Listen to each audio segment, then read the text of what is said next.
والصلاة والسلام على أشرف الأنبياء والسيد المرسلين وعلى آله وصحبه أجمعين أما بعد.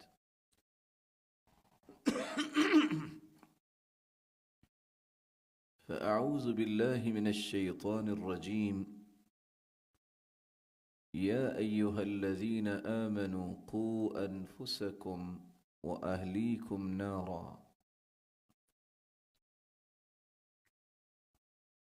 سامعین مکرم، ہماری گفتگو ادب و آداب کے متعلق جاری ہے۔ ہم نے سب سے پہلے اللہ ذوالجلال کے ادب و آداب اور اس کے مظاہر کے متعلق تفصیلی گفتگو کی، پھر کائنات کے سرتاج محمد الرسول اللہ صلی اللہ علیہ وآلہ وسلم کے آداب اور مظاہر کو بیان کیا۔ گزشتہ مجلس میں ہم نے کائنات کی عظیم ہستیاں صحابہ کرام رضی اللہ عنہم و ارضاہم کے ادب و آداب کا آغاز کیا۔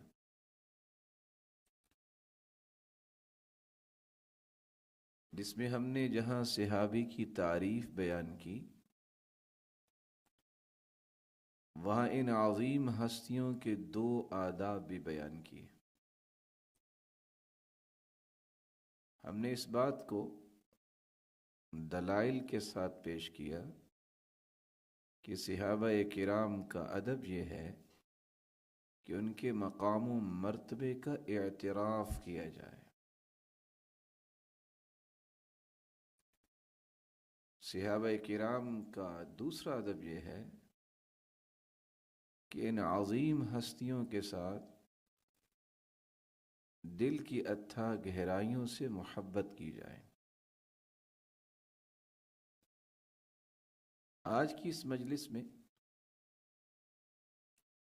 صحابہ کرام رضی اللہ عنہم و ارضاہم کے بقیہ آداب کے متعلق ہماری گفتگو ہوگی۔ صحابہ کرام کا ایک تیسرا ادب یہ ہے کہ ان کے محاسن کو بیان کیا جائے۔ امام احمد بن حنبل رحمۃ اللہ علیہ فرماتے ہیں، وَمِنَ السُّنَّةِ ذِكْرُ مَحَاسِنِ أَصْحَابِ رَسُولِ اللَّهِ صلی اللہ علیہ وسلم كُلِّهِمْ أَجْمَعِينَ۔ یہ سنت ہے کہ رسول اللہ صلی اللہ علیہ وآلہ وسلم کے جملہ صحابہ کے محاسن کو بیان کیا جائے۔ وَالْكَفُّ عَنْ ذِكْرِ مَسَاوِيهِمْ وَالْخِلَافِ الَّذِي شَجَرَ بَيْنَهُمْ، اور تمام صحابہ میں سے کسی صحابی کی بھی کوئی برائی بیان نہ کی جائے۔ وَالْكَفُّ عَنْ ذِكْرِ مَسَاوِيهِمْ وَالْخِلَافِ الَّذِي شَجَرَ بَيْنَهُمْ،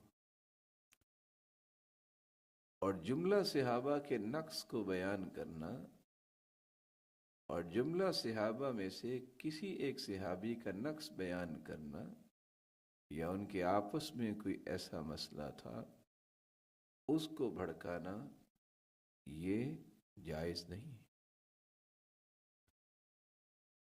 فمن سب اصحاب رسول اللہ او احدا منهم فهو مبتدع رافضی خبیث مجلف۔ امام اہل سنت والجماعہ امام احمد بن حنبل رحمۃ اللہ علیہ فرماتے ہیں، جس نے صحابہ کرام رضی اللہ عنہم و ارضاہم کو برا کہا، گالی دی، یا ان میں سے کسی ایک پر غلط زبان استعمال کی، یہ بدعتی ہے، رافضی ہے، خبیث ہے اور اجڑ ہے۔ لا يقبل اللہ منہ صرفا ولا عدلا، اس کی کوئی فرضی عبادت، کوئی نفلی عبادت قبول نہیں ہوگی۔ بل حبهم سنہ،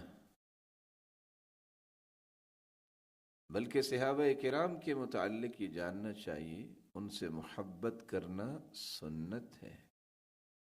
والدعاء لهم قربہ، اور ان کے لیے دعائیں کرنا اللہ کی قربت کا باعث ہے۔ والاقتداء بهم وسیلہ، اور ان کی اقتداء کرنا یہ بہترین راستہ ہے۔ والاخذ بآثارهم فضیلہ، اور ان کے خوبصورت آثار کو اختیار کرنا فضیلت کا باعث ہے۔ پھر امام احمد بن حنبل رحمۃ اللہ علیہ فرماتے ہیں کہ 4 صحابہ جو خلفائے راشدین ہیں، ابو بکر و عمر، عثمان و علی رضی اللہ عنہم و ارضاہم، ان کے بعد جتنے صحابہ ہیں خیر الناس، وہ پوری کائنات سے بہترین ہے۔ ولا يجوز لأحد أن يذكر شيئا من مساويهم، کسی مسلمان کے لیے جائز نہیں ہے کہ کسی بھی صحابی کی برائی بیان کرے۔ ولا يطعن على أحد منهم بعيب ولا بنقص، اور نہ ہی یہ جائز ہے کہ ان کے نقائص نکالے جائیں یا ان کی عیوب بیان کیے جائیں۔ فمن فعل ذلك فقد وجب على السلطان تأديبه وعقوبته،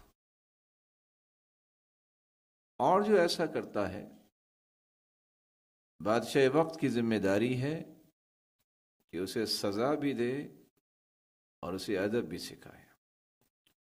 ليس له ان يعفو عنه، وقت کے حکمران کے لیے جائز نہیں ہے کہ ایسے شخص کو معاف کرے۔ اس لیے امام ایوب السختیانی رحمۃ اللہ علیہ فرماتے ہیں وَمَنْ أَحْسَنَ الثَّنَاءَ عَلَى أَصْحَابِ مُحَمَّدٍ صلی اللہ علیہ وسلم فَقَدْ بَرِئَ مِنَ النِّفَاقِ، جو شخص صحابہ کرام کو اچھے الفاظ سے یاد کرتا ہے وہ نفاق سے بری ہے۔ وَمَنْ انتقص أَحَدًا مِّنْهُمْ فهو مبتدع مخالف للسنة والسلف الصالح، اور جو ان ہستیوں کے نقائص بیان کرتا ہے یہ شخص بدعتی ہے، سنت کا مخالف ہے اور سلف صالحین کے منہج کا بھی مخالف۔ وَأَخَافُ أَلَّا يَصْعَدَ لَهُ عَمَلٌ إِلَى السَّمَاءِ حَتَّى يُحِبَّهُمْ جَمِيعًا وَيَكُونَ قَلْبُهُ سَلِيمًا، اور مجھے اس بات کا خوف ہے کہ اگر صحابہ کرام کے بارے میں ان کے دل میں یہی میل رہی تو جب تک تمام صحابہ کے ساتھ ان کی محبت وابستہ نہیں ہوگی ان کا کوئی بھی عمل آسمان کی طرف چڑھے گا ہی نہیں، اور جب تک ان کا دل جو ہے اس طرح کی میل سے سلامت نہیں ہو جاتا۔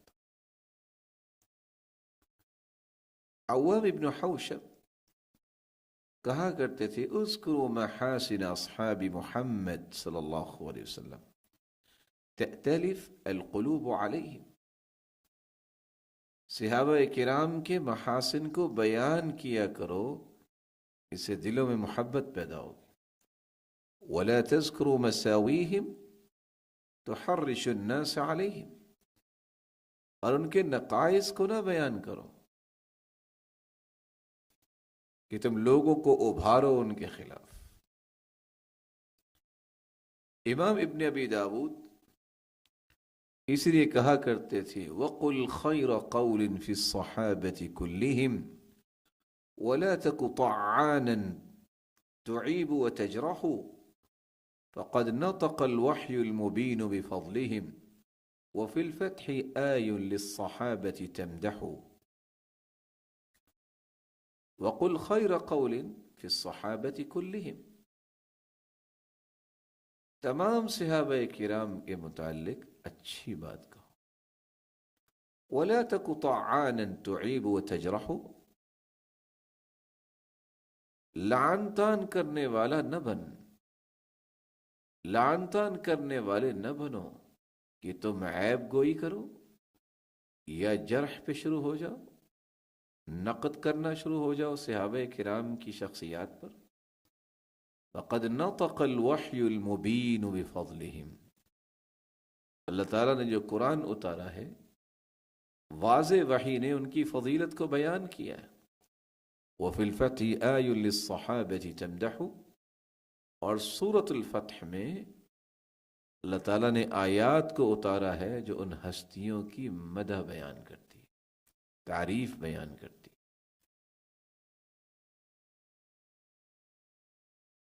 بینگ اے مسلم ایک مسلمان کی ذمہ داری ہے. جس طرح سلف صالحین قرآن مجید کو سیکھتے تھے، جس طرح وہ التحیات کو سیکھتے تھے، دین سیکھتے تھے، وہاں وہ ان ہستیوں کی عظمت کے بھی معترف تھے. سیدنا ابوبکر صدیق رضی اللہ تعالی عنہ اور سیدنا عمر رضی اللہ تعالی عنہ، ان دو ہستیوں کی تعریف کیوں نہ کی جائے. سلسلہ صحیحہ کی روایت ہے 822، آپ صلی اللہ علیہ وسلم نے فرمایا ابو بکر و عمر سیدہ کحول اہل الجنہ، ابو بکر و عمر سیدہ کحول اہل الجنہ من الاولین والآخرین الا النبیین والمرسلین. سیدنا ابو بکر رضی اللہ عنہ اور سیدنا عمر رضی اللہ عنہ انبیاء اور رسل کے سوا جتنے بھی بوڑھے لوگ جنت میں جائیں گے یہ دونوں صحابہ ان کے سردار ہوں گے. عمرو بن العاص رضی اللہ تعالی عنہ بیان کرتے ہیں، اور یہ روایت ہے صحیح مسلم کی 2384، ان رسول اللہ صلی اللہ علیہ وسلم بعثه على جیش ذات السلاسل، آپ صلی اللہ علیہ وسلم نے انہیں غزوہ ذات السلاسل میں بھیجا. وہ فرماتے ہیں فأتيته فقلت أي الناس أحب إليك،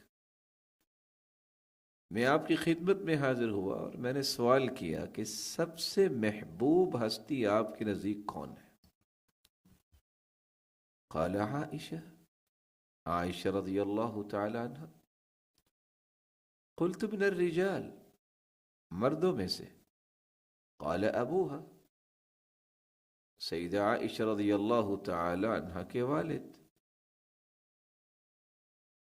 قال قلت ثم من، سیدنا ابوبکر صدیق رضی اللہ تعالی عنہ کے بعد. قال عمر، ان کے بعد سیدنا عمر رضی اللہ تعالی عنہ. فعد رجالا، اور پھر دیگر صحابہ کا بھی آپ نے تذکرہ کیا. سیدہ عائشہ رضی اللہ تعالی عنہ بیان کرتی ہیں، جامع الترمذی کی روایت ہے 3679، ان ابا بکر دخل على رسول اللہ صلی اللہ علیہ وسلم فقال انت عتیق اللہ من النار فیومئذ سمی عتیقا. سیدنا ابوبکر صدیق رضی اللہ تعالی عنہ رسول اللہ صلی اللہ علیہ وسلم کی خدمت میں حاضر ہوئے تو آپ صلی اللہ علیہ وسلم نے فرمایا آپ جہنم سے آزاد ہیں. اس دن سے ان کا نام عتیق بولا جانے لگا. سیدنا عمر رضی اللہ تعالی عنہ کی سیرت کو کیوں نہ بیان کیا جائے؟ عقبہ بن عامر رضی اللہ تعالی عنہ بیان کرتے ہیں، صحیح الجامع کی روایت ہے 5287 5284، اور سلسلہ صحیحہ کی روایت ہے 327، لو كان بعدی نبی لكان عمر بن الخطاب۔ رسول اللہ صلی اللہ علیہ وسلم نے فرمایا اگر میرے بعد کوئی نبی ہوتا تو وہ عمر ہوتا۔ اور سیدنا عبداللہ ابن عمر رضی اللہ تعالی عنہ بیان کرتے ہیں،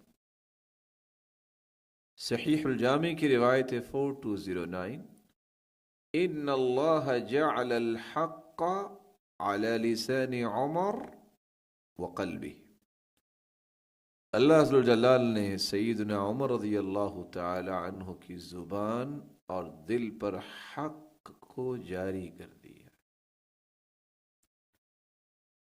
اور سیدہ عائشہ رضی اللہ تعالی عنہ بیان کرتی ہیں، جو صحیح الجامع کی روایت 4211، انی لانظر الى شیاطین الانس والجن قد فروا من عمر۔ رسول اللہ صلی اللہ علیہ وسلم نے فرمایا میں شیطانوں کو دیکھتا ہوں جو جنوں میں سے ہیں یا انسانوں میں سے ہیں، وہ عمر سے دوڑتے ہیں، بھاگ جاتے ہیں۔ سیدنا عثمان رضی اللہ تعالی عنہ کی سیرت کو کیوں نہ بیان کیا جائے؟ سیدنا ابو امامہ رضی اللہ تعالی عنہ بیان کرتے ہیں، روایت صحیح الجامع کی 1564، آپ صلی اللہ علیہ وآلہ وسلم نے فرمایا ان اشد هذه الامة بعد نبيها حیاء عثمان۔ اس امت کے اندر رسول اللہ صلی اللہ علیہ وسلم کے بعد سب سے زیادہ حیا والے عثمان رضی اللہ تعالی عنہ تھے۔ اور سیدنا ابو سعید خدری رضی اللہ تعالی عنہ بیان کرتے ہیں، رأیت رسول اللہ صلی اللہ علیہ وسلم من اول اللیل الى ان طلع الفجر رافعا یدی يدعو لعثمان اللهم عثمان رضيت عنه فارض عنه۔ رسول اللہ صلی اللہ علیہ وآلہ وسلم کے صحابی بیان کرتے ہیں، میں نے رسول اللہ صلی اللہ علیہ وآلہ وسلم کو دیکھا کہ وہ رات کے شروع سے لے کے فجر تک یہ دعا کر رہے تھے ہاتھ اٹھا کے، اے اللہ میں عثمان سے راضی ہوں، اے اللہ تو بھی اس سے راضی ہو جا۔ سیدنا علی رضی اللہ تعالی عنہ، ان کی سیرت کو کیوں نہ بیان کیا جائے؟ کیونکہ خود سیدنا علی رضی اللہ تعالی عنہ بیان کرتے ہیں، سلسلہ صحیحہ کی روایت ہے 1743، انہ لا یحبک الا مؤمن ولا یبغضک الا منافق۔ اے علی تجھ سے محبت کرے گا جو مومن ہوگا، تجھ سے نفرت کرے گا جو منافق ہوگا۔ اور زید ابن ارقم بیان کرتے ہیں، جامع ترمذی کی روایت ہے 3735، اول من اسلم علی، کہ بچوں میں سیدنا علی رضی اللہ تعالی عنہ سب سے پہلے مسلمان ہوئے۔ اور عمر ابن شاس بیان کرتے ہیں، سلسلہ صحیح ابن حبان کی روایت ہے 6923، من آذى علیا فقد آذانی۔ رسول اللہ صلی اللہ علیہ وآلہ وسلم نے فرمایا جس نے سیدنا علی رضی اللہ تعالی عنہ کو تکلیف دی اس نے مجھے تکلیف دی۔ اور سیدہ عائشہ رضی اللہ تعالی عنہ کے غلام رافع بیان کرتے ہیں، سلسلہ صحیحہ کی روایت ہے 750، عاد اللہ من عاد علیا۔ جس شخص نے سیدنا علی رضی اللہ تعالی عنہ سے دشمنی رکھی، گویا کہ ایسے انسان کو اللہ عز و جلال پسند نہیں فرمائیں گے۔ اللہ عز و جلال بھی اسے اپنا مخالف سمجھیں گے۔ سیدنا حسن و حسین رضی اللہ تعالی عنہما، ان کی سیرت کو کیوں نہ بیان کیا جائے؟ صحیح الجامع کی روایت ہے 1600، سیدنا انس رضی اللہ تعالی عنہ بیان کرتے ہیں، رسول اللہ صلی اللہ علیہ وسلم نے فرمایا، ان الحسن والحسین ہما ریحانتائی من الدنیا۔ حسن و حسین یہ دونوں دنیا میں میرے لیے پھول ہیں۔ اور اسامہ بن زید رضی اللہ تعالی عنہ روایت کرتے ہیں، جامع ترمذی کی روایت ہے 3769، آپ صلی اللہ علیہ وسلم نے فرمایا، هذان ابناي وابن ابنتی، یہ دونوں میرے بیٹے اور میری بیٹی کے بیٹے، اللہم انی احبہما فاحبہما، اے اللہ میں ان سے محبت کرتا ہوں تو بھی ان سے محبت فرما، واحب من یحبہما، اور جو ان دونوں سے محبت کرے اے اللہ تو بھی اسے اپنا محبوب بنا۔ اور سنن ابن ماجہ کی روایت ہے 143، سیدنا ابو ہریرہ رضی اللہ تعالیٰ عنہ سے مروی ہے، رسول اللہ صلی اللہ علیہ وسلم نے فرمایا، من احب الحسن والحسین فقد احبنی ومن ابغضہما فقد ابغضنی، جس نے حسن و حسین سے محبت کی اس نے گویا میرے سے محبت کی، اور جس نے حسن و حسین سے نفرت کی گویا کہ اس نے مجھ سے نفرت کی۔ صحیح الجامع کی روایت 47، سیدنا عبداللہ ابن عمر رضی اللہ تعالی عنہ سے مروی ہے، آپ صلی اللہ علیہ وسلم نے فرمایا، ابنای ہذان الحسن والحسین سیدہ شباب اہل الجنہ وابوہما خیر منہما، یہ میرے دونوں بیٹے حسن و حسین جنت کے شہزادے ہیں، اور ان کے والد سیدنا علی رضی اللہ عنہ ان دونوں سے بہتر ہے۔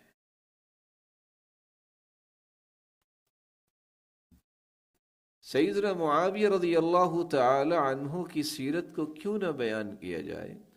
عرباض ابن الساریہ السلمی بیان کرتے ہیں، سلسلہ صحیحہ کی روایت ہے 3227، رسول اللہ صلی اللہ علیہ وسلم نے ان کے بارے میں دعا کی تھی، اللہم علم معاویۃ الکتاب والحساب وقہ العذاب، اے اللہ معاویہ رضی اللہ تعالیٰ عنہ، اے اللہ معاویہ کو لکھنا بھی سکھا، حساب و کتاب بھی سکھا، اور عذاب سے بچا لے۔ عبد الرحمن ابن ابی عمیرہ بیان کرتے ہیں، جامع ترمذی کی روایت ہے 3842، رسول اللہ صلی اللہ علیہ وسلم نے یہ دعا کی تھی، اللہم اجعلہ ہادیا مہدیا واہد بہ، اے اللہ معاویہ کو ہدایت عطا فرما اور انہیں ہدایت یافتہ بنا، اور اس کے ذریعے بھی ہدایت دے، اور اسے لوگوں کے لیے ہدایت کا باعث بنا۔ ابن ابی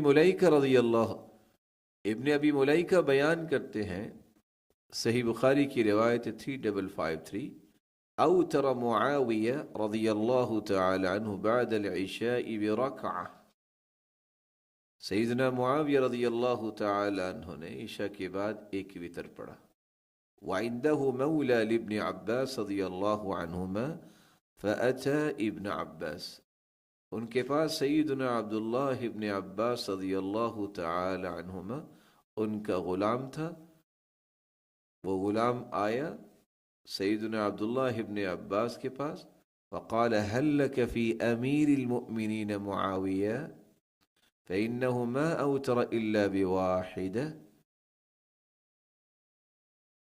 کیا خیال ہے امیر المؤمنین معاویہ کے بارے میں؟ انہوں نے ایک وطر پڑھا ہے. فقال اصاب انه فقيه دعه فانه قد صحب رسول اللہ. تو سیدنا عبداللہ ابن عباس رضی اللہ تعالی عنہ فرمانے لگے انہوں نے صحیح یہ کام کیا ہے، وہ فقیہ صحابی ہیں، تم چھوڑو اس بات کو. انہوں نے اللہ کے رسول صلی اللہ علیہ وسلم کی صحبت اختیار کی. عبداللہ ابن المبارک رحمۃ اللہ علیہ سے جب یہ سوال کیا گیا ایہما افضل معاویہ ابن ابی سفیان ام عمر ابن عبد العزیز، آپ یہ بتائیے کہ کیا معاویہ رضی اللہ تعالی عنہ یہ صحابی افضل ہیں یا عمر بن عبد العزیز جو بہت بڑے عادل خلیفہ تھے؟ فقال، تو عبداللہ ابن المبارک رحمۃ اللہ علیہ فرمانے لگے واللہ ان الغبار الذي دخل في انف معاویہ مع رسول اللہ صلی اللہ علیہ وسلم افضل من عمر بألف مرہ. اللہ کی قسم وہ گرد و غبار جو معاویہ رضی اللہ تعالی عنہ کے نتنوں میں داخل ہوا جب آپ صلی اللہ علیہ وسلم کے وہ ساتھ تھے، وہ بھی عمر بن عبد العزیز رحمۃ اللہ علیہ سے 1000 گنا افضل ہے. صلی معاویہ خلف رسول اللہ صلی اللہ علیہ وسلم، معاویہ رضی اللہ تعالی عنہ نے اللہ کے رسول صلی اللہ علیہ وسلم کی اقتداء میں نماز پڑھی ہے. فقال سمع اللہ لمن حمدہ، اور انہوں نے سمع اللہ لمن حمدہ کہا. اور آپ صلی اللہ علیہ وسلم نے جب سمع اللہ لمن حمدہ کہا فقال معاویہ، تو معاویہ نے کہا تھا ربنا ولک الحمد فما بعد هذا، تو انہوں نے ربنا ولک الحمد کہا، اس کے بعد اور کیا چاہیے اور کیا بات ہوگی. صحابہ کرام رضی اللہ تعالی عنہم وارضاہم کا ایک چوتھا ادب بھی ہے کہ ان ہستیوں کو رول ماڈل، آئیڈیل اور نمونہ بنایا جائے. اللہ تعالیٰ نے قرآن مجید میں اس لیے فرمایا ہے فَإِنْ آمَنُوا بِمِثْلِ مَا آمَنْتُمْ بِهِ فَقَدِ اهْتَدَوْا وَإِن تَوَلَّوْا فَإِنَّمَا هُمْ فِي شِقَاقٍ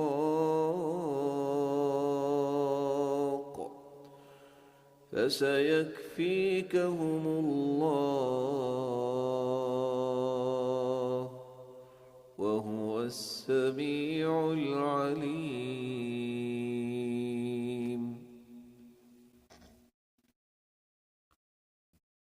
اگر وہ ایمان لے آئیں جس طرح تم ایمان لائے ہو تو ہدایت یافتہ ہو جائے. گویا رسول اللہ صلی اللہ علیہ وسلم کے صحابہ کے ایمان کو اللہ تعالیٰ نے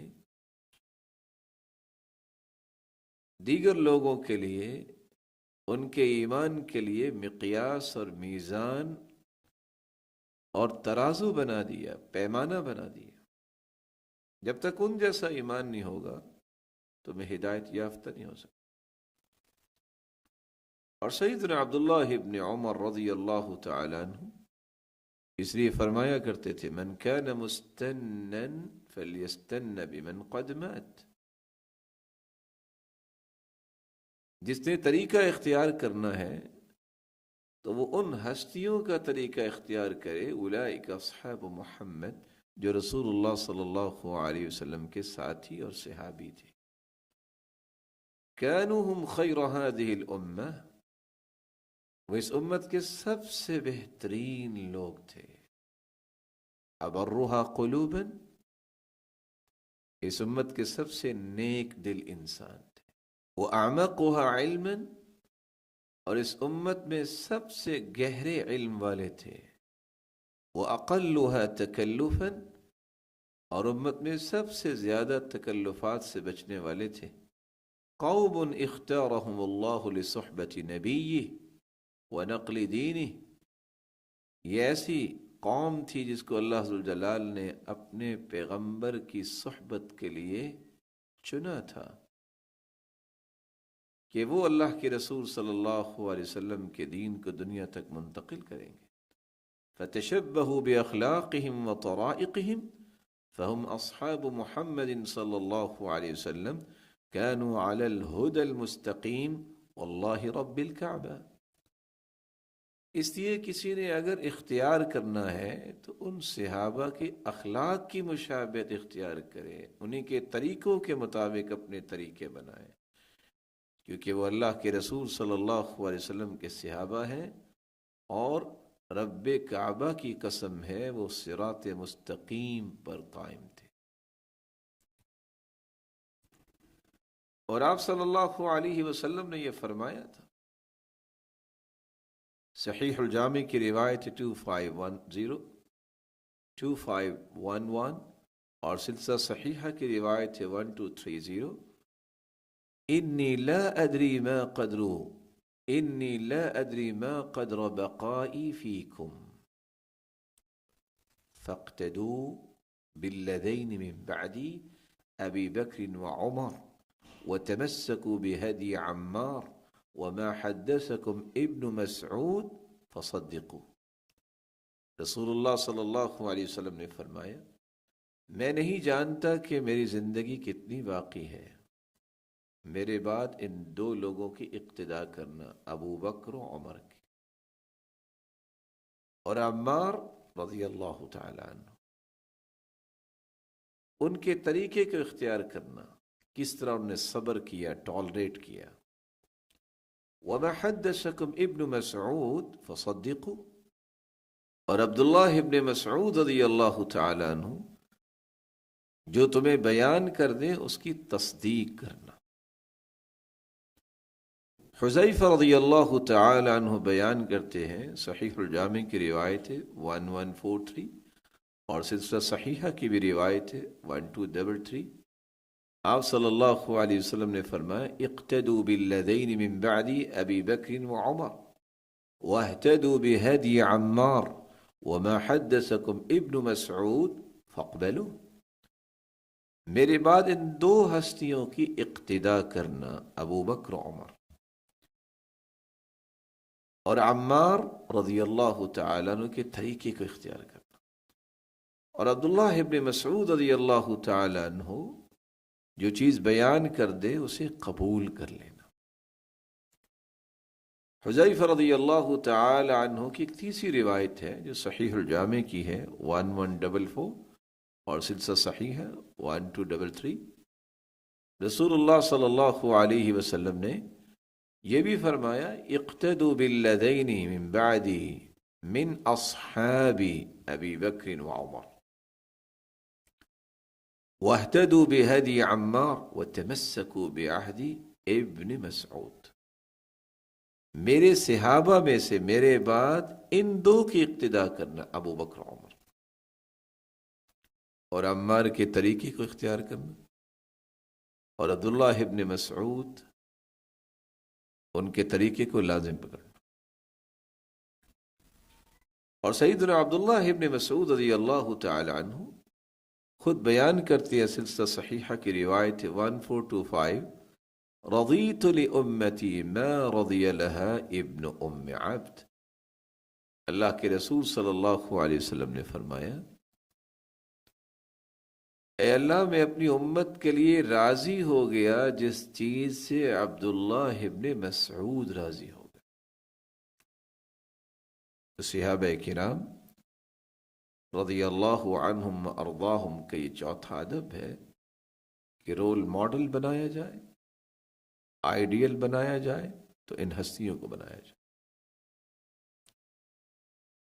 صحابہ کرام رضی اللہ عنہم ارضاہم کا ایک پانچواں ادب بھی ہے، ان کے فہم اور منہج کو اختیار کیا جائے۔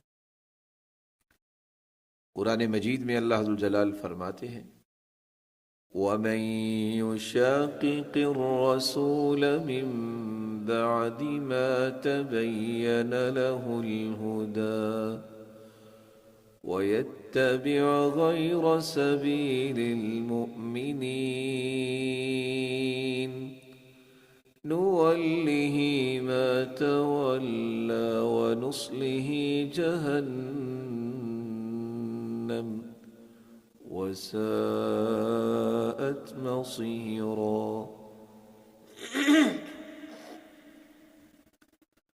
نوله ما تولى ونصله جهنم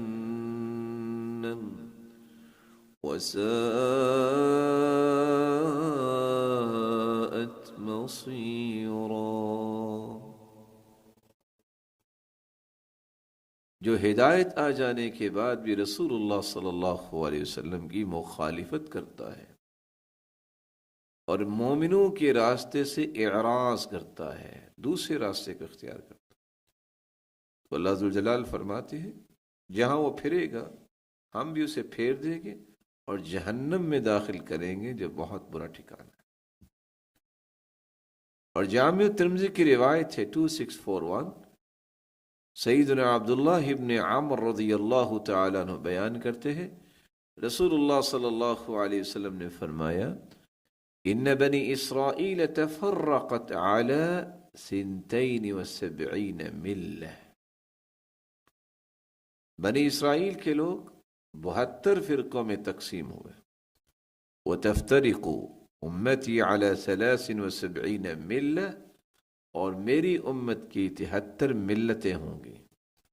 کلہم فی النار الا ملۃ واحدہ، سب کے سب جہنم میں جائیں گے سوائے ایک ملت کے.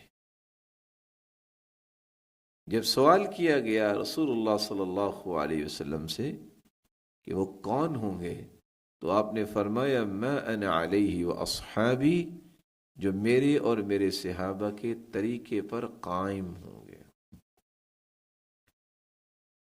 رسول اللہ صلی اللہ علیہ وآلہ وسلم کے صحابی عرباض ابن ساریہ بھی بیان کرتے ہیں، جامع ترمذی کی روایت ہے 2676، وعظنا رسول اللہ صلی اللہ علیہ وسلم یوما بعد صلاة الغداة موعظة بلیغہ، آپ صلی اللہ علیہ وسلم نے فجر کی نماز کے بعد واعظ و نصیحت کی اور بڑی ہی بلیغ واعظ و نصیحت کی.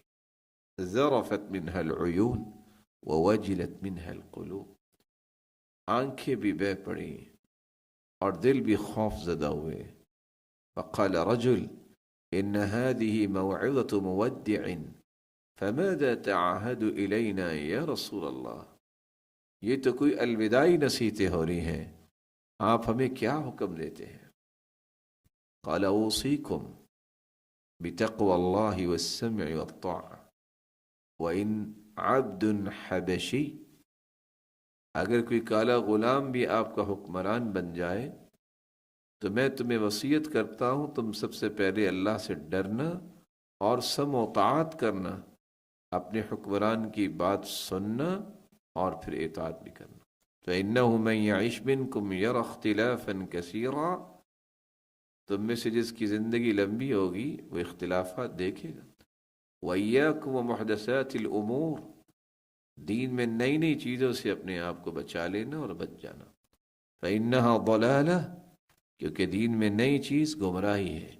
فَمَنْ أَدْرَكَ ذَلِكَ مِنْكُمْ، جس نے اپنی زندگی میں اس طرح کی نئی نئی چیزیں دیکھی، فَعَلَيْهِ بِسُنَّتِي وَسُنَّةِ الْخُلَفَاءِ الرَّاشِدِينَ الْمَهْدِيِّينَ عَضُّوا عَلَيْهَا بِالنَّوَاجِذِ، تو اس کو چاہیے کہ میری سنت کو لازم پکڑے اور پھر خلفاء راشدین کی سنت کو لازم پکڑے اور مضبوطی سے تھام لے. اس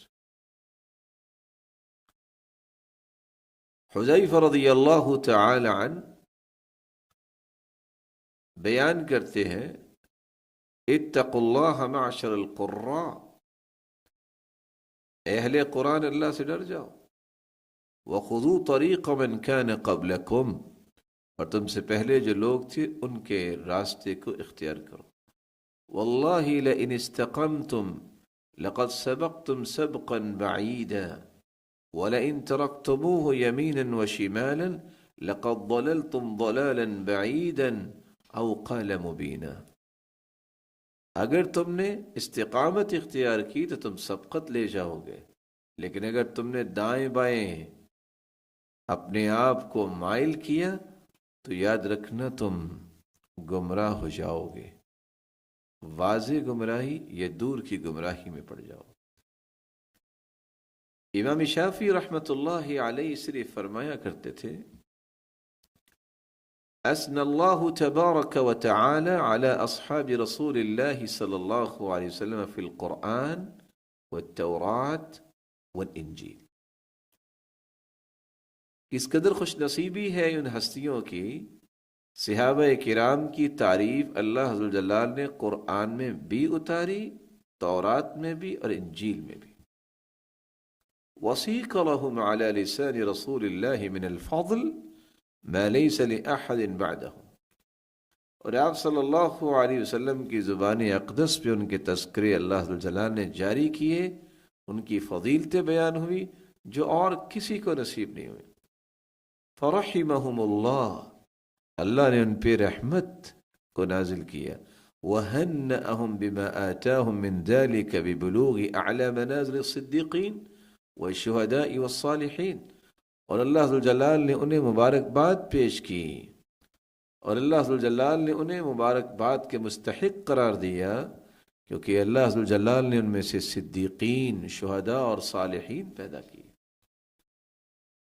اور اللہ عز و جلال نے انہیں مبارکیں دی کہ انہوں نے صدیقین، شہداء اور صالحین کے مرتبوں کو اختیار کیے۔ فہم ادوا الینا سنن رسول اللہ وشاہدوہ، یہ وہ ہستیاں ہیں جنہوں نے آپ صلی اللہ علیہ وسلم کی سنتیں اور طریقے ہماری طرف منتقل کیے۔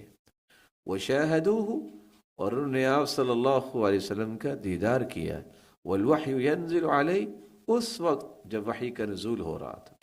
فعلموا ما اراد رسول اللہ صلی اللہ علیہ وسلم عاما وخاصا وعزما وارشادا، اور وہ جانتے تھے اللہ کے رسول صلی اللہ علیہ وآلہ وسلم کیا ارادہ کر رہے ہیں، عام و خاص، اور آپ نے کسی چیز میں عزم یا کوئی توجیہ بیان کی ہے تو وہ کیا ہے، یہ صحابہ جانتے تھے۔ وَعَرَفُوا مِن سُنَّتِي مَا عَرَفْنَا وَجَهِلْنَا، ہم تو کچھ چیزیں جانتے ہیں، کچھ نہیں جانتے، لیکن صحابہ کرام ان تمام چیزوں کو جانتے تھے کیونکہ ان کے سامنے وحی کا نزول ہوتا تھا۔ وَهُمْ فَوْقَنَا فِي كُلِّ عِلْمٍ وَاجْتِهَادٍ وورع وعقل وامر استدرک به علم واستنبط به، صحابہ کرام علم میں، اجتہاد میں، تقوی میں، عقل میں، اور ہر اس بات میں ہم سے بلند اور فائق تھے جس کا احاطہ کیا گیا ہے یا استنباط کیا گیا ہے، اس سے بھی وہ اللہ جل جلال نے انہیں بلند بنایا تھا۔ وآراؤہم لنا احمد وَأَوْلَى بِنَا مِنْ آرَائِنَا عِنْدَنَا لِأَنفُسِنَا، اور ان کی رائے ہماری رائے سے زیادہ قابل تعریف ہے، زیادہ اولا ہے جو ہم اپنی رائے کو اختیار کریں۔ اور امام احمد بن حنبل رحمۃ اللہ علیہ فرمایا کرتے تھے، اصول السنت عندنا، سنت کے اصول ہمارے ہاں یہ ہیں، التمسک بما كان علیہ اصحاب رسول اللہ والاقتداء بهم، کہ ہم نے لازم پکڑنا ہے تو ان چیزوں کو جس پر صحابہ کرام کی زندگیاں تھیں اور انہی کی اقتداء کرنی۔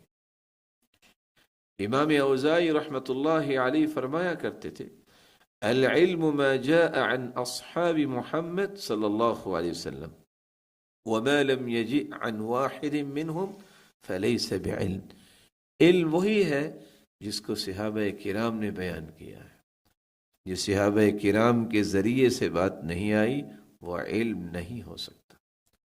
اور امام شافعی رحمۃ اللہ علیہ نے تو اس سے بڑی بات کہہ دی، 500 صحابہ کو دیکھنے والے، وہ فرمایا کرتے تھے، ما حدثوک عن اصحاب محمد فشد علیہ یدیک، جو بھی بات صحابہ کرام سے بیان کی جائے اسے مضبوطی سے تھام لینا۔ وما حدثوک به من ورائهم فبل علیہ، اور جو صحابہ کرام سے بیان نہ کی جائے، بعد میں بیان کی جائے، تو اس کا کوئی اعتبار نہ کرنا۔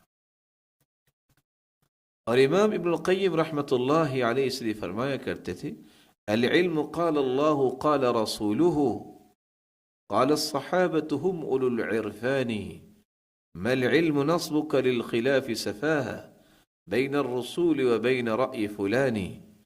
علم وہ ہے جو اللہ ذو الجلال نے فرما دیا، جو اس کے رسول نے فرما دیا، یا صحابہ نے فرما دیا، جو اہل معرفت تھے، جن کے پاس اللہ ذو الجلال نے دانش اور علم کی نعمت سے جنہیں نوازا تھا۔ علم وہ ہے جو اللہ ذو الجلال نے فرمایا، جو اس کے رسول نے فرمایا، یا صحابہ کرام نے کہا، کیونکہ وہ علم و معرفت والے تھے۔ ما العلم نصبك للخلاف سفاهة، یہ علم نہیں ہے کہ تم مخالفت پہ اپنے آپ کو لگاؤ، یہ بے وقوفی ہے۔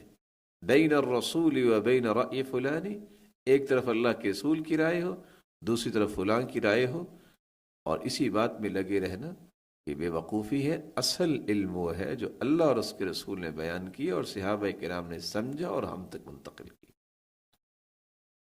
اس لیے امام ابن تیمیہ رحمۃ اللہ علیہ فرمایا کرتے تھے، وَلَا تَجِدْ إِمَامًا فِي الْعِلْمِ وَالدِّينِ كَمَالِكَ وَالْأَوْزَاعِ وَالثَّوْرِ وَأَبِي حَنِيفَةَ وَالشَّافِعِي وَأَحْمَدَ بْنِ حَنبَلَ وَإِسْحَاقَ ابن راهويه ومثل الفضيل وابي سليمان ومعروف الكرخي وأمثالهم إلا وهم مصرحون بأن أفضل علمهم ما كانوا فيه مقتدين بعلم الصحابة،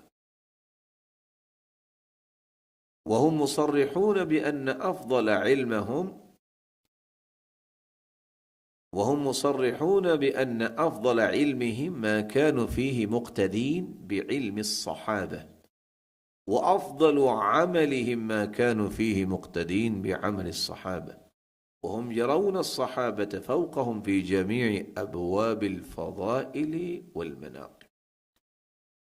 امام ابن تیمیہ رحمۃ اللہ علیہ فرماتے ہیں، آپ علم کے اندر کسی بھی بڑے امام کو دیکھیں گے، امام مالک کو دیکھیے، امام اوزاعی کو دیکھیے، امام سفیان ثوری کو دیکھیے، امام ابو حنیفہ کو دیکھیے، امام شافعی کو دیکھیے، امام احمد بن حنبل کو دیکھیے، امام اسحاق ابن راہویہ کو دیکھیے، اور فضیل ابن عیاض کو دیکھیے، ابو سلیمان کو دیکھیے، اور اسی طرح کے دیگر علماء، وہ سب کے سب اس بات کی صراحت کر رہے ہیں کہ سب سے افضل علم ان کے پاس وہ ہے جس میں انہوں نے صحابہ کی اقتداء کی، اور ان کا سب سے افضل عمل وہ ہے جس میں انہوں نے صحابہ کی اقتداء کی، کیونکہ وہ جانتے تھے علماء دین کہ صحابہ کرام ہر زاویے میں ہی افضل ہے۔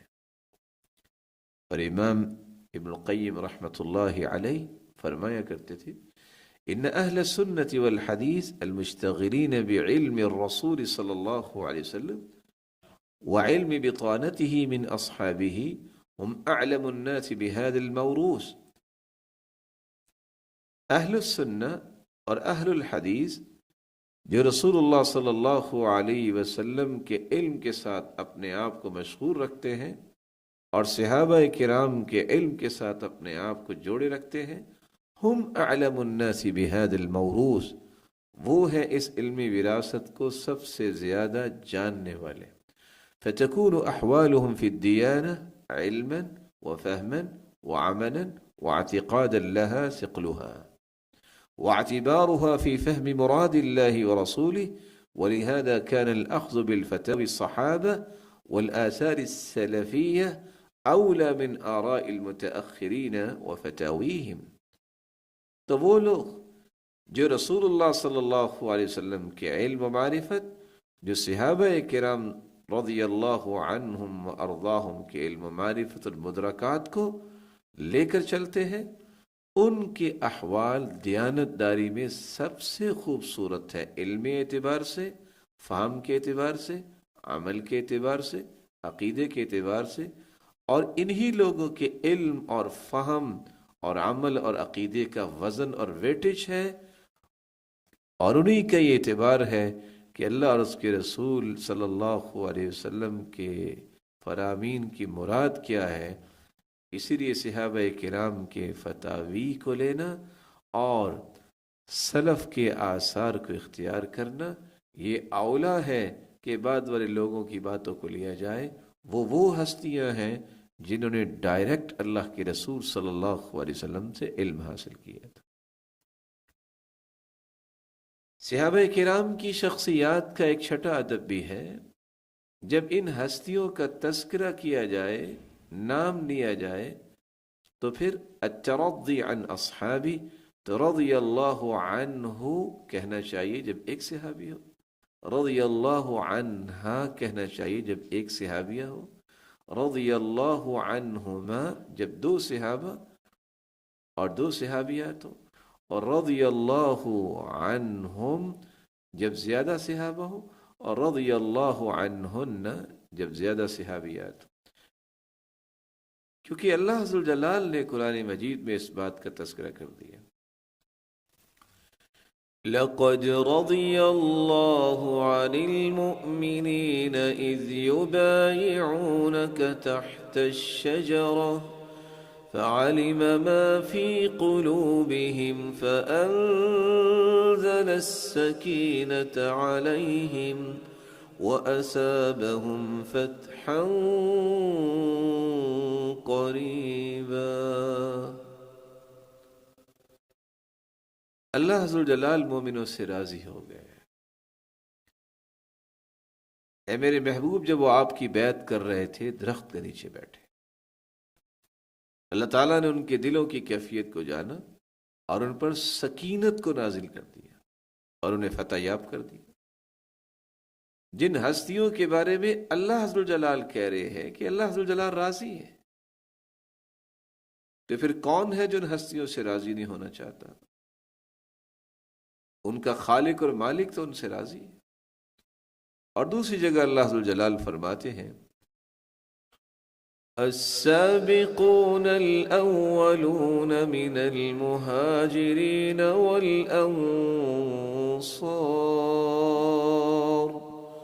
والذين اتبعوهم بإحسان رضي الله عنهم ورضوا عنه وأعد لهم جنات تجري من تحتها الأنهار خالدين فيها أبدا ذلك الفوز العظيم۔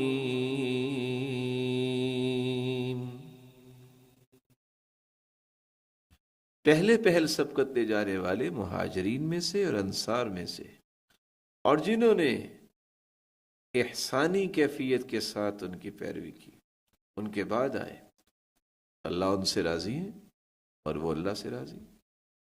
اللہ تعالیٰ نے ان کے لیے ایسے باغات اور جنتیں تیار کی ہیں جس کے نیچے نہریں جاری ہیں، جن جنتوں کے وہ ہمیشہ کے لیے باسی ہیں، رہنے والے ہیں۔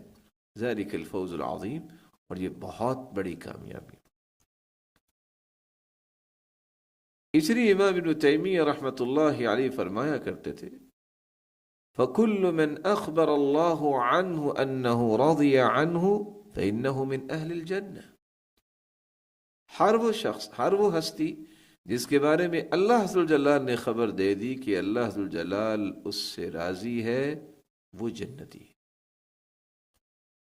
اور راجحی بیان کرتے ہیں فالواجب الترضی علی الصحابة جميعا والکف عما شجر بینہم، تمام صحابہ کی طرف سے راضی ہونے کا پہلو اختیار کرنا یہ واجب ہے کہ ہم راضی ہیں صحابہ کرام سے، اور ان کے کسی بھی نوک پلک کے معاملے میں اپنے آپ کو روک کے رکھنا، واعتقاد انہم افضل الناس وخیر الناس، اور یہ عقیدہ رکھنا کہ وہ پوری کائنات سے افضل اور پوری کائنات سے بہترین تھے، وَأَنَّهُ لَا كَانَ وَلَا يَكُونَ مِثْلَهُمْ، نہ ان جیسا پہلے تھا کوئی اور نہ ہی آج کے بعد کوئی آئے گا۔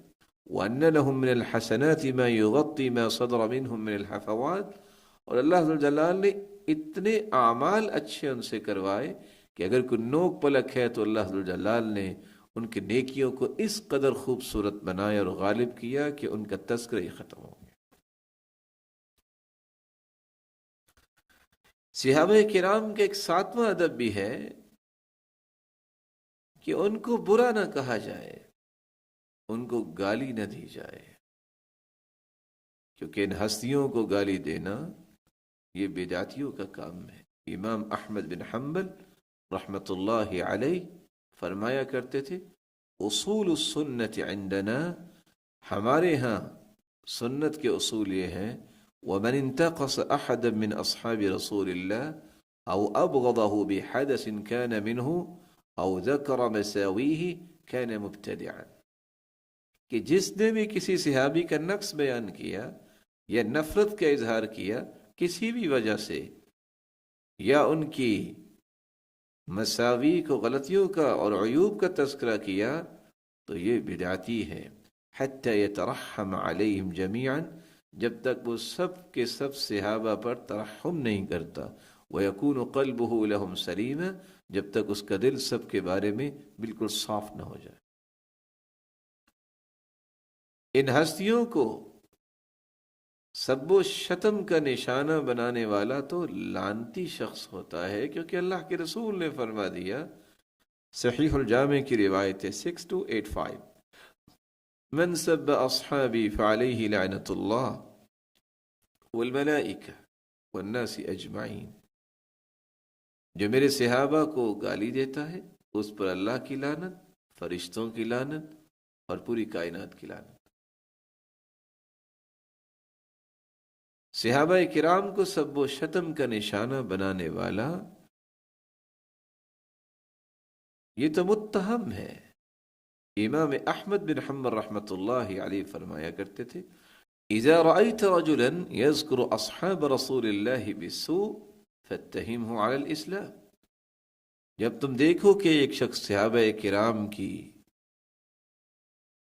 برائی بیان کر رہا ہے تو اس کے اسلام پہ تہمت لگانا، یہ مسلمان ہے بھی کہ نہیں۔ اور پھر خود فرماتے ہیں، لا اراہ مسلما، میں اس کو مسلمان نہیں سمجھتا۔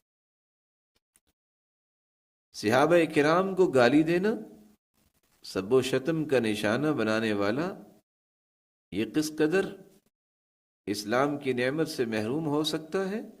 بشر بن حارث بیان کرتے ہیں الابانہ میں پیج 162، من شتم اصحاب رسول اللہ فهو کافر وان صام وصلى وزعم انه من المسلمین۔ بشر بن حارث کہتے ہیں، جو صحابہ کرام کو گالی دیتا ہے اس نے کفر کا ارتکاب کیا، خواہ وہ روزہ رکھتا ہے یا نماز پڑھتا ہے اور اس کا گمان بھی ہے کہ میں مسلمان ہوں۔ اور امام ابو ذر رازی رحمۃ اللہ علیہ فرماتے ہیں، اذا رأيت الرجل ينتقص احدا من اصحاب رسول اللہ فاعلم انه زندیق، جب تم دیکھو کہ کوئی صحابہ کرام کا نقص بیان کر رہا ہے تو جان لینا یہ زندیق ہے، بے دین انسان ہے۔ وذالک، اس کی وجہ یہ ہے، ان رسول حق والقرآن حق، اللہ کے رسول بھی حق ہے اور قرآن بھی حق ہے۔ وانما ادى الينا هذا القرآن والسنة اصحاب رسول اللہ، اور اس قرآن کو اور اللہ کے رسول کے فرمان کو صحابہ نے ہی ہم تک پہنچایا ہے۔ وانما يريدون ان يجرحوا شهودنا ليبطلوا الكتاب والسنة والجرح بهم اولى وهم زنادقة، یہ لوگ جو صحابہ کرام کے بارے میں زبان درازی کرتے ہیں، یہ اصل میں ہمارے ان گواہوں کو جھٹلانا چاہتے ہیں، ان پہ تنقید کرنا چاہتے ہیں تاکہ کتاب و سنت پہ تنقید کرنا ان کے لیے آسان ہو جائے، حالانکہ ایسے لوگوں پر جرح کرنا زیادہ اولا ہے، کیونکہ یہ زنادقہ ہیں، بے دین لوگ۔ امام سرخسی بیان کرتے ہیں، فمن طعن فیہم فملحد منابد للاسلام دواؤہ السیف ان لم یتب، جس شخص نے بھی صحابہ کے بارے میں طعن کیا، ملحد ہے، بے دین ہے، منابذ للاسلام، اسلام کو پس پشت ڈالنے والا ہے. دواؤہ السیف ان لم یتب، اگر وہ توبہ نہیں کرتا تو حاکم وقت کی ذمہ داری ہے اس کا علاج تلوار سے کرے. صحابہ کرام کو سب و شتم کا نشانہ بنانے والا یہ تو یہودیوں اور عیسائیوں سے بھی بدتر ہے.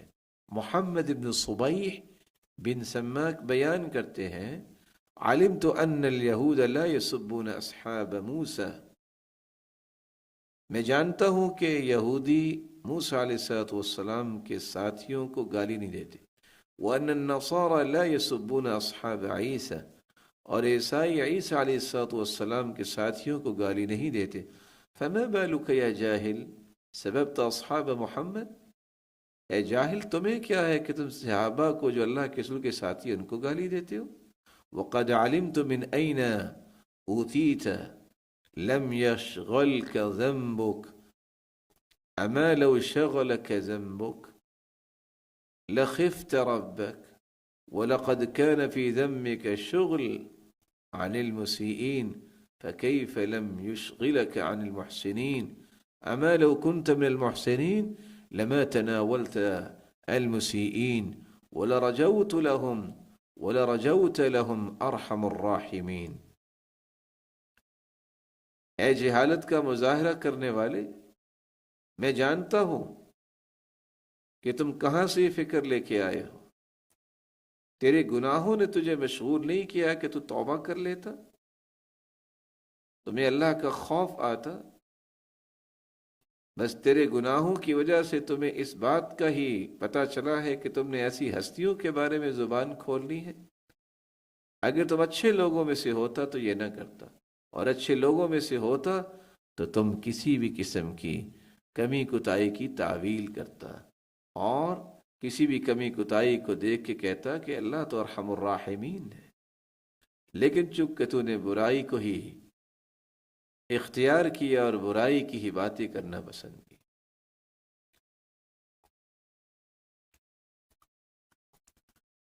صحابہ کرام کو سب و شتم کرنے والا تو سنت کی راہ سے ہٹا ہوتا ہے.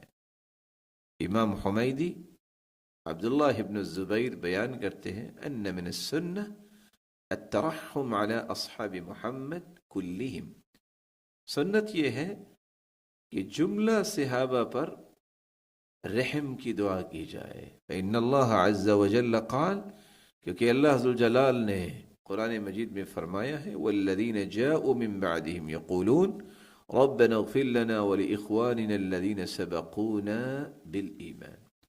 اس آیت کے اندر فلم نؤمر الا بالاستغفار لهم، جو گزر گئے مسلمان ہیں مومن ہیں ان کے بارے میں صرف استغفار کا حکم دیا گیا ہے. فمن سبهم، جس نے ان کو گالی دی یا ان کا نقص بیان کیا، فلیس علی السنہ، وہ سنت پہ زندگی نہیں گزار رہا. ولیس له فی الفیء حق، اور مال فے میں اس کا کوئی حق نہیں ہے. اخبرنا غیر واحد عن مالک ابن انس، یہ بات مالک ابن انس سے ہمیں بہت سارے لوگوں نے بیان کی. یہاں یہ بات سمجھنی چاہیے کہ آج لا ابالی کرتے ہوئے قصداً بغیر قصد، لا شعوری میں شعور میں سمجھدار ہونے کے باوجود کسی کی بات کے پیچھے لگتے ہوئے صحابہ کرام رضی اللہ تعالی عنہم ارضاہم کو صراحتاً یا کنایتاً نشانہ بنایا جاتا ہے اور ان کے بارے میں حفوات پیش کی جاتی ہیں، غلط پہلو پیش کیے جاتے ہیں. ایسے لوگ بھی موجود ہیں جن کا یہ موقف ہے نعوذ باللہ من ذالک کہ سوائے چند صحابہ کے باقی تمام مرتد تھے والعیاذ باللہ. اس لیے تستری کہتے ہیں وقع الارتداد من الصحابہ فلا يجوز الحكم بالإيمان والعدالة لأحد منهم إلا إذا تحقق اتصافه بهما وموته عليهما. نعوذ باللہ من ذالک، صحابہ کرام میں سے مرتد ہو گئے تھے، اس لیے ان کے بارے میں ایمان اور عدالت کا فیصلہ کرنا یہ جائز نہیں ہے جب تک یہ ثابت نہ ہو جائے۔ بلکہ تستری نے اس قدر جرأت کی کہ صحابی كغیرہ لا یثبت ایمانہ الا بحجہ، صحابی کی ہستی بھی باقی لوگوں کی طرح ہے، اس کا ایمان بھی بغیر دلیل کے ثابت نہیں ہوگا، والعیاذ باللہ، جس کے ایمان کی گواہی قرآن نے دی ہے۔ اور امینی بیان کرتے ہیں کہ صحابہ کرام نعوذ باللہ عادل نہیں ہے، اور حجت بیان کرتے ہوئے وہ کہتا ہے کیونکہ ان میں سے بعض مرتد ہو گئے تھے۔ یہاں تک بھی لوگ آئے کہ جنہوں نے یہ بات کہنے میں کوئی حیا اور شرم محسوس نہیں کی کہ صحابہ بھی انسان تھے اور ہم بھی انسان ہیں، ان کے گناہ تو ہم سے بھی بڑے تھے والعیاذ باللہ، کیونکہ انہوں نے تو معجزات کو دیکھا، ہم نے تو معجزات کو نہیں دیکھا۔ اور ایسے لوگ بھی آئے جنہوں نے صحابہ کرام کی عظمت کو مخدوش کرنے کے لیے، ڈیمیج کرنے کے لیے تعصب کا سہارا لیا، جو کہ کسی مسلمان کے شایان شان نہیں ہے۔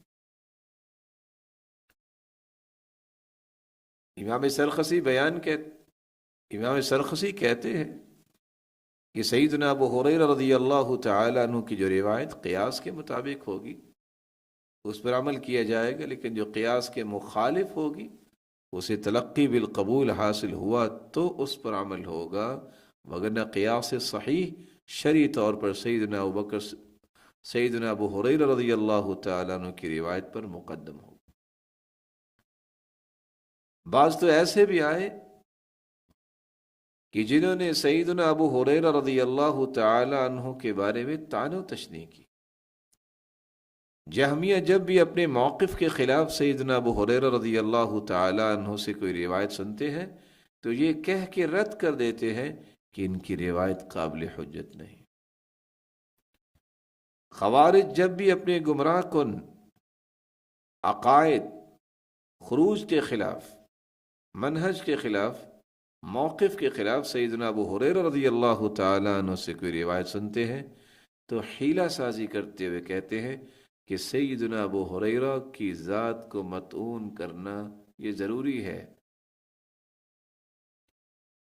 خوارج جب بھی اپنے گمراہ کن موقف، خروج کے خلاف سیدنا ابو ہریرہ رضی اللہ تعالی عنہ کی کوئی روایت سنتے ہیں تو حیلہ کرتے ہوئے سیدنا ابو ہریرہ رضی اللہ تعالی عنہ پہ طعن کرتے۔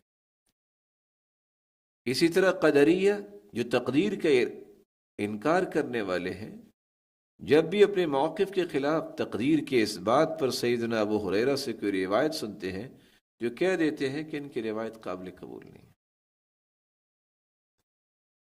اور ایسے لوگ بھی جو علم کا دعویٰ کرنے کے باوجود علم سے دور ہیں، اپنی فقہ اور مذہب کو مقدم رکھنے والے بھی جب اپنی فقہ اور مذہب کے خلاف سیدنا ابو ہریرہ رضی اللہ تعالیٰ عنہ سے کوئی روایت سنتے ہیں تو کہہ دیتے ہیں ان کی روایت ہمارے مذہب کے مخالف ہے، یا یہ کہنے میں ان کو کوئی عار محسوس نہیں ہوتی کہ یہ صحابی تو غیر فقیہ تھے، یعنی ان کو کچھ سمجھ نہیں تھی۔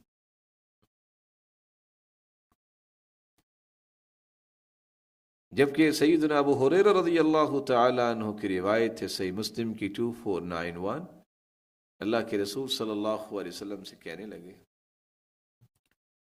اللہ کے رسول یہ دعا کر دیجئے کہ ہر مومن کے دل میں میری اور میری والدہ کی محبت پیدا ہو جائے، اور میرے دل اور میری والدہ کے دل میں تمام مومنوں کی محبت پیدا ہو جائے۔ آپ صلی اللہ علیہ وسلم نے دعا کر دی۔ پھر لفظ ہے صحیح مسلم کے فما خلق مؤمن يسمع بی ولا يرانی الا احبنی، کوئی مومن ایسا پیدا نہیں کیا گیا جس نے مجھے دیکھا ہو یا میرے بارے میں سنا ہو اور اس کے دل میں محبت نہ آئے۔ آج ان تمام کے تمام لوگوں کے لیے لمحہ فکریہ ہے جنہوں نے سیدنا ابو ہریرہ رضی اللہ تعالیٰ عنہ کی حدیثیں سنی، ان کے دل میں اس جلیل القدر صحابی کی محبت کیوں نہیں پیدا ہوتی؟ انہیں اپنے ایمان کی مراجعت کرنی چاہیے۔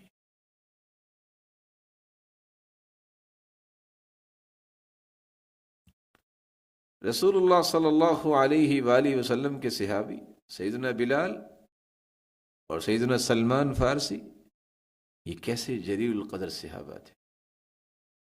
وہ سیدنا بلال جو زمین پہ چلتے اور ان کے قدموں کی آہٹ جنت میں سنائی دیتی، وہ سلمان فارسی جن کے بارے میں حدیث کہتی ہے کہ سب لوگ تو جنت کی خواہش کرتے ہیں، اور جنت کی خواہش یہ ہے کہ کب میرے پاس عمار آئیں، سلمان آئیں اور علی آئیں رضی اللہ عنہم وارضاہم، جبکہ عصبیت کی بنیاد پر سیدنا سلمان فارسی اور سیدنا بلال حبشی رضی اللہ عنہما کو لوگ کہہ دیتے ہیں یہ مجتہد نہیں تھے اور غیر فقیہ تھے۔ سیدنا مغیرہ بن شعبہ رضی اللہ تعالی عنہ کے بارے میں کتنی بڑی جرت ہے، کچھ لوگ کہہ دیتے ہیں کہ ان کو سمجھ نہیں تھی۔ رسول اللہ صلی اللہ علیہ وآلہ وسلم کے صحابی سیدنا وائل بن حجر، ان کے بارے میں یہ انداز اپنانا کہ یہ شریعت سے ناواقف تھے والعیاذ باللہ، اور یہ دیہاتی تھے، اور 71 احادیث سے زائد احادیث جو ہے ان کو مسخ کر دیا، صرف اس بنیاد پہ کہ یہ تو شریعت کو سمجھتے ہی نہیں تھے والعیاذ باللہ، اور ان کو کیا پتہ ہے۔ اور کتنے لوگوں نے رسول اللہ صلی اللہ علیہ وسلم کی 200 سے زائد احادیث آ جانے کے بعد رفع الیدین کی، ان کی مخالفت کرتے ہوئے یہ لکھا ہے کہ سیدنا عبداللہ ابن عمر رضی اللہ تعالی عنہ یہ تو بچے تھے، اور وائل ابن حجر یہ تو مسافر تھے، تو وہ لوگ جو رفع الیدین کی بات کرتے ہیں یا بچوں سے روایت کرتے ہیں یا مسافروں سے روایت کرتے ہیں، اور اسی نتیجے میں انہوں نے سنت کو چھوڑ دیا۔ اور اس پر مستزاد حیرانگی یہ ہے کہ سیدنا عبادہ بن صامت صحابی رسول ہیں، بدری صحابی ہیں، جن کے بارے میں کہنے والے نے یہ کہہ دیا کہ یہ معنعن روایت ذکر کرتے ہیں، حالانکہ یہ مدلس ہے اور مدلس کا عنعنہ معتبر نہیں۔ اس مسکین کو یہ بھی پتہ نہیں ہے کہ صحابی بیان کر رہے ہیں اور اس کے بارے میں حکم کیا بیان کر رہا ہوں۔ اور تعصب کا برا ہو، لکھنے والے نے یہاں تک بھی لکھا کہ امام ابو حنیفہ رحمۃ اللہ علیہ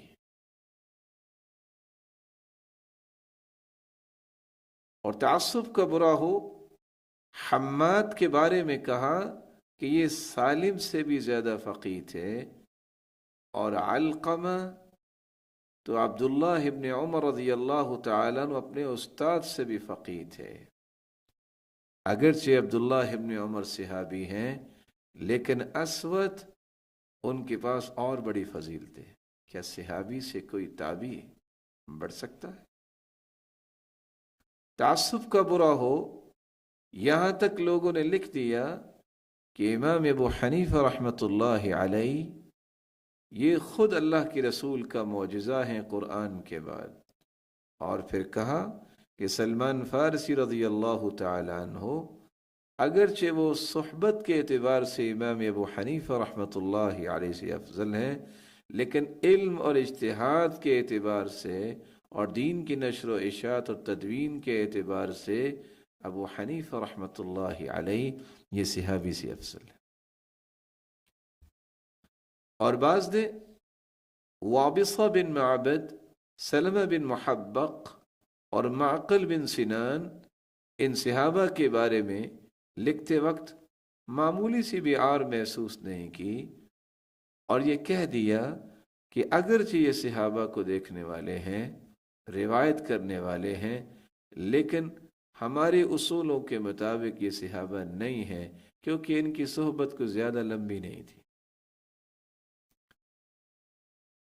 اور اتنا ظلم اس عصبیت کی بنیاد پہ ہوا کہ سیدہ فاطمہ الزہرا رضی اللہ تعالی عنہا کے متعلق لکھا، لکھنے والے نے علیہ من اللہ ما یستحق، کہ سیدہ فاطمہ کی پہلی اولاد ہیں کون؟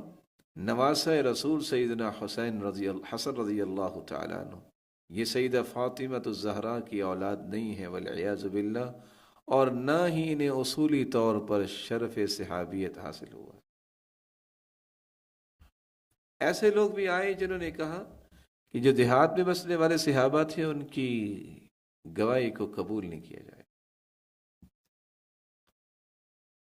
ایسے لوگ بھی آئے جنہوں نے صرف اس لیے صحابہ کرام کی بات کو تسلیم نہ کیا کہ یہ دیہاتی ہیں اور ان کی بات کو نہیں مانا جائے گا کیونکہ ان کے پاس کوئی ضبط نہیں تھا، یہ باتوں کو یاد نہیں رکھتے تھے، اور معمولی بھی حیا اور شرم اور عار نہیں یہ کہتے ہوئے کہ میں صحابی کے بارے میں یہ بات کہہ رہا ہوں. اور بعض ایسے بھی ہیں جو دعویٰ بھی کرتے ہیں کہ ہم تو صحابہ کرام کی بات مانتے ہیں، فتویٰ بھی دیتے ہیں، لیکن عمل صحابہ کا پسند نہیں کریں گے. عبداللہ ابن مسعود رضی اللہ تعالیٰ عنہ جلیل القدر صحابی ہے. علماء کہتے ہیں الفقہ زرعہ عبداللہ ابن مسعود، فقہ کا بیج عبداللہ ابن مسعود نے ڈالا. وسقاہ علقمہ، اور اس زمین کو پانی علقمہ نے دیا. وحصدہ ابراہیم النخعی، اور پھر اسے قابل کاش بنایا تو ابراہیم النخعی نے. وداسہ حماد، اور اس میں ہل چلایا تو حماد نے. وطحنہ ابو حنیفہ، اور پھر ابو حنیفہ رحمۃ اللہ علیہ نے اناج حاصل کیا. وعجنہ ابو یوسف، اور پھر اس کا آٹا بنانے والے ابو یوسف ہے. وخبزہ محمد بن الحسن، اور اس کی روٹی بنائی محمد بن حسن نے. فسائر الناس یأکلون من خبزی، اور سب لوگ اس روٹی سے کھا رہے ہیں. فنظم بعضهم، بلکہ بعض نے تو یہ شعر بنائے الفقہ زرع ابن مسعود وعلقمہ حصادوه ثم ابراہیم دواسو. رسول اللہ صلی اللہ علیہ وسلم کے صحابہ کی عظمت کو چھوڑ کر اپنی کشید کی ہوئی باتوں، اپنے کشید کیے گئے اصولوں کے تحت ان کی عظمت کو ٹھکرا دینا، یہ تو کوئی بھی علم و دانش اور معرفت اور عقل مندی کی بات نہیں ہے. لوگوں کا دعویٰ ہے کہ عبداللہ ابن مسعود رضی اللہ تعالی عنہ کو مانتے، جبکہ عبداللہ ابن مسعود رضی اللہ تعالی عنہ فرماتے ہیں العرش علی الماء واللہ علی العرش ویعلم اعمالکم، اللہ کا عرش پانی پر ہے اور اللہ ذوالجلال عرش پر مستوی ہے، اس کے باوجود ہر عمل کو جانتے ہیں جو تم کرتے ہو. یہ بات عبداللہ ابن مسعود کہتے ہیں، لیکن ماننے والے کہتے ہیں نہیں، ہم تو وحدت الوجود کے قائل ہیں، جو بھی چیز نظر آ رہی ہے نعوذ باللہ من ذالک یہ اللہ ہے. عبداللہ ابن مسعود فرماتے ہیں اذا تکلم اللہ بالوحی سمع اہل السماء، اللہ ذوالجلال جب کلام فرماتے ہیں تو پھر آسمانوں پہ جو اللہ کی نورانی مخلوق ہے وہ اس کلام کو سنتے ہیں، جبکہ ماننے والے کہتے ہیں یہ کلام مانوی ہے، اس کے تو ہم قائل نہیں ہیں. عبداللہ ابن مسعود رضی اللہ تعالیٰ عنہ فرماتے ہیں الا ان اللہ عز وجل یضحک الی رجلین، اللہ ذوالجلال دو لوگوں کو دیکھ کے مسکراتے ہیں. اللہ ذوالجلال دو لوگوں کو دیکھ کر تبسم فرماتے ہیں، جبکہ ماننے والے کہتے ہیں کہ نہیں، اللہ ذوالجلال کی یہ صفت نہیں ہو سکتی اور اس کی تعویل کر لیں گے. رسول اللہ صلی اللہ علیہ وسلم کے صحابی عبداللہ بن مسعود ہی کہتے ہیں کہ صحابہ سے بڑھ کے اللہ ذوالجلال نے اپنی مخلوق میں سے کسی کے دلوں کو نہیں دیکھا. سب سے پیارے دل پیغمبر کے بعد صحابہ کے تھے، اس لیے ان کو وزیر بنا دیا. اور یہ کہتے ہیں نہیں، ماننے والے کہتے ہیں کہ یہ فقیہ نہیں تھے اور یہ سمجھدار نہیں تھے، یہ دیہاتی تھے. تو کیا عبداللہ ابن مسعود کی محبت کا دعویٰ کرنا اور پھر ان کی مخالفت کرنا یہ ٹھیک ہوگا؟ عبداللہ ابن مسعود رضی اللہ تعالی عنہ کی صحیح بخاری کی روایت ہے 2149 کہ جو کسی بکری کو خریدتا ہے اور اس کا دودھ نہیں دھویا گیا، جب اس کا دودھ دھوئے گا اور اسے پھر واپس کرے گا تو اسے کھجور کا ایک سا بھی ساتھ دینا ہوگا۔ لیکن عبداللہ ابن مسعود رضی اللہ تعالیٰ عنہ کو ماننے والے کہتے ہیں کہ نہیں، اس حدیث کو چونکہ قیاس کے خلاف ہے، ہم اس کو تسلیم نہیں کریں گے۔ سیدنا عبداللہ ابن مسعود رضی اللہ تعالی عنہ فرماتے ہیں کہ جب سورت کے آخر میں سجدہ ہوا تو آپ نے فرمایا اقرأ واسجد، پڑھو اس سورت کو اور سجدہ کرو۔ پھر انہوں نے پڑھا اور رکوع کیا۔ عبداللہ ابن مسعود رضی اللہ تعالی عنہ سورۃ الاعراف اور سورۃ النجم کے آخر میں جو سجدہ ہے وہ سجدہ کیا کرتے ہیں۔ سیدنا عبداللہ ابن مسعود رضی اللہ تعالی عنہ کہا کرتے تھے کہ سورت کے آخر میں جو سجدہ ہے آپ وہ سورت پڑھو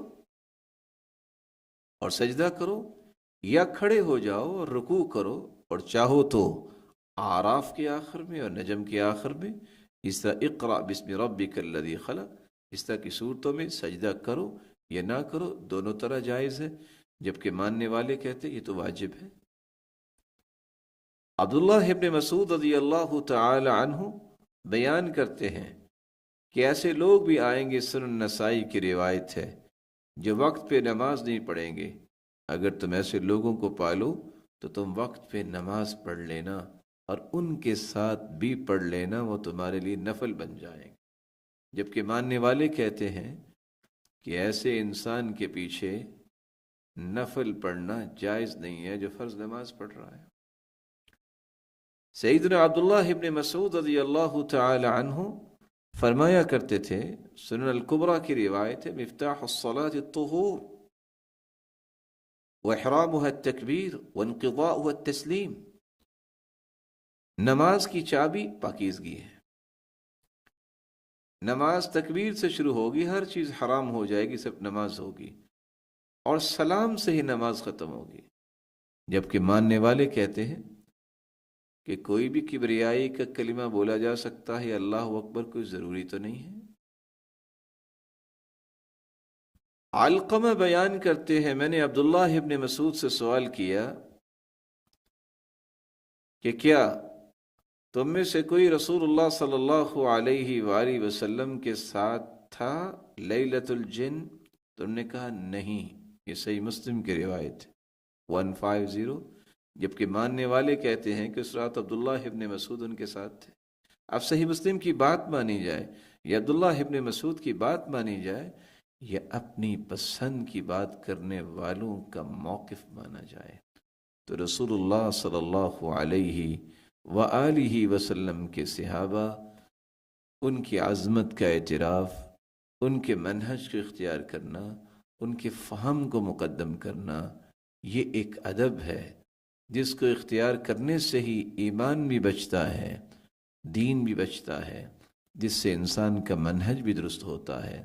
ان صحابہ کے بارے میں تبرہ کرنا، ان کو گالی دینا، ان کے بارے میں طرح طرح کی عیوب کشید کرنا اور پھر طرح طرح کی قدغنیں لگانا، اور اپنے مسلک، اپنے مذہب اور اپنے آپ کو بچانے کے لیے اور اپنے بڑوں کو بچانے کے لیے صحابہ جیسی عظیم شخصیات کو مجروح کرنا، یہ ایک قوی عمل ہے جو کسی مسلمان کو نہیں کرنا چاہیے۔ اللہ ذوالجلال ہمیں صحابہ کرام کی آداب کو سمجھنے کی توفیق عطا فرمائے، اور پھر ان صحابہ کرام کی تعلیمات کو عام کرنے کی توفیق عطا فرمائے، اور قیامت کے دن انہی ہستیوں کا ساتھ نصیب فرمائے۔ وآخر دعوانا ان الحمد للہ رب العالمین۔